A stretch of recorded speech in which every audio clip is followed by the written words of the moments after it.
काश्मीरमध्ये झालेल्या पहलगाम हल्ल्यानंतर या ठिकाणी पर्यटक येतील का असा प्रश्न उपस्थित केला जात होता। खरं तर हे संपूर्ण राज्य या पर्यटकावरतीच अवलंबून आहे। त्याचा अर्थगाडा हा त्याच विषयांवरती चालतो। त्यामुळे इथले व्यावसायिक देखील चिंतेत होते। अनेकांनी या हल्ल्यानंतर आपले बुकिंग्स कॅन्सल केले होते। मात्र माझ्यासोबत अजूनही काही पर्यटक आहेत जे या काश्मीरमध्ये आलेले आहेत। हल्ल्यानंतर देखील पर्यटकांचा ओढ हा कायमच काश्मीरच्या दिशेने आपल्याला पाहायला मिळतोय। आपण बातचीत करणार आहोत। संपूर्णतः सगळे मराठी कुटुंबीय आहेत हे या ठिकाणी आलेले आहेत काल हल्ल्याच्या दुसऱ्या तिसऱ्या दिवसानंतर। दादा काय सांगाल, तुम्ही कधी बुकिंग्स केले होत्या आणि महत्त्वाचं म्हणजे तुम्ही या ठिकाणी हल्ल्यानंतर आला, सध्या मनामध्ये काय? मी 24 तारखेला बुकिंग केलं होतं आणि आपण सर्वांनी इथे यायला पाहिजे।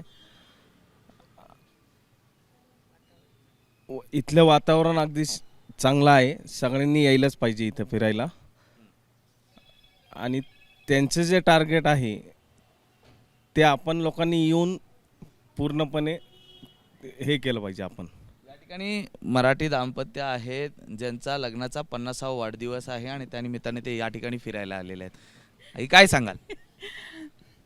नाही, खूप म्हणजे आम्हाला इथे येऊन अगदी सुरक्षित वाटतंय आणि आम्हाला खूप दिवसाची इच्छा होती, पण इतके वर्ष करता करता आत्ता आम्हाला तरी पण आम्हाला काहीही भीती वाटत नाही।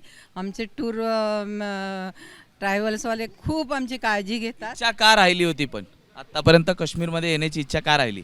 इच्छा म्हणजे असंच काही कारण आणि आधी असं बाबरी मशीद 26/11 मग कोरोना असं करता करता खूप वेळ गेला। पण याही वेळेला आम्ही ठरवलं अगदी शेवटपर्यंत नाही आता आपण जायचंच आणि म्हणून हो, आणि 50 असल्यामुळे आम्ही गेलोच आलोच म्हणजे। आणि आता कसं वातावरण आहे काश्मीरमध्ये? तुम्ही ज्या ज्या ठिकाणी किंवा फिरलात तिथे कसं पाहिलं, काय पाहायला मिळालं? म्हणजे पर्यटक तर होतेच, पण एकदम सेफ असं सुरक्षित वाटलं। म्हणजे असं काही भीती वगैरे मनात नव्हती काही। जागोजागी सुरक्षा देखील होती? हो हो, अगदी अगदी। तर आपण या ठिकाणी येऊया। आई काय सांगाल? वातावरण चांगलं आहे। आम्ही केसरींच्या सोबत आलेलो आहोत ऑलरेडी बुकिंग करून, आणि सरकार काळजी घेत आहे हे पण लक्षात येत आहे। पण तरी वातावरणात कुठेतरी एक दबकेपणा आहे हे पण जाणवत आहे। वातावरण चांगलं आहे। काल आम्ही जाऊन आलो, एकदम फ्री वातावरण आहे। मिलिटरी आहे सगळीकडे, सगळीकडे सुरक्षा चालू आहे। फक्त पर्यटक कमी झाले आहेत, पण आता हळूहळू होतील। तरी मनात भीतीचं वातावरण आहे? नाही, भीतीचं बिलकुल वातावरण नाही। बिलकुल भीती नाही। आणि केसरी पण आमची छान काळजी घेत आहे आणि आपलं सरकार पण आमची व्यवस्थित काळजी घेत आहे। त्याच्यामुळे इथे आम्ही खूप रिलॅक्स आहे आणि करतो आहे सगळं। जो हल्ला हल्ल्याचा निषेध आहे मात्र आमच्या सगळ्यांतर्फे, असा हल्ला व्हायला नको होता, पण इथे खूप जाणून बुजून इथल्या अर्थव्यवस्थेवरती घाला घालण्यासाठी पर्यटकांना टार्गेट करण्यात आलेलं आहे। बरोबर आहे। त्याच्यामुळे पण केसरी आमची काळजी घेत आहे आणि आपलं सरकार पण आमची व्यवस्थित काळजी घेत आहे आणि केसरी बरोबर आम्ही खूप सुरक्षित आहोत इथे। काय खूप छान वातावरण आहे। आम्ही 24 तारखेचं बुकिंग होतं, एक दिवस हाऊसबोटमध्ये मुक्काम केला अगदी सुरक्षित। त्यानंतर काल सोनमर्ग होतं की या घटनेनंतर आपली टूर्स कुठेतरी थांबेल किंवा होणार की नाही होणार, अनेकांनी बुकिंग्स कॅन्सल केल्या होत्या।